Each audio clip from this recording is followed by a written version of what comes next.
بسم اللہ الرحمن الرحیم۔ محترم سامعین، نماز کے مسائل چل رہے تھے تو ان میں سے آج کے 3 مسئلے ہیں۔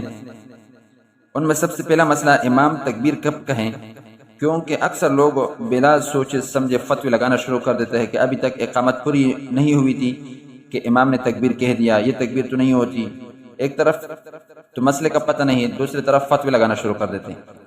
تو مسئلہ سمجھ لیے کہ امام کے لیے قد قامت الصلاۃ کے بعد تکبیر تحریمہ کہنے کی اجازت ہے، البتہ اقامت مکمل ہونے کے بعد تکبیر تحریمہ کہنا زیادہ بہتر ہے۔ دوسرا مسئلہ امامت کی نیت کا، اگر کوئی امام بن رہا ہے تو نیت کیا کرے؟ تو امامت کی نیت اس طرح کرے کہ میں ان تمام لوگوں کی امامت کر رہا ہوں جو میرے اقتداء کرے، اور نیت زبان سے کرنا ضروری نہیں، دل میں یہ ارادہ کر لینا بھی کافی ہے۔ تیسرا مسئلہ ہے کہ امامت کے لیے نسب کا لحاظ رکھنا ضروری ہے یا نہیں۔ تو سمجھ لیجئے کہ امامت کے لیے نسب کا لحاظ کرنا ضروری نہیں، افضلیت کا لحاظ ہے۔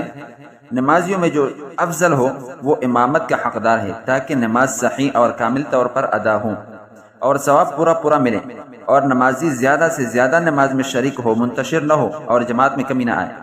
ہاں، اگر کسی کمتر قوم کا آدمی علم اور تقوی میں سب سے بڑا ہوا ہے اور اس وجہ سے لوگ اس کا ادب اور احترام کرتے ہیں تو اس کی اقتداء میں نماز بلا کراہت درست ہے۔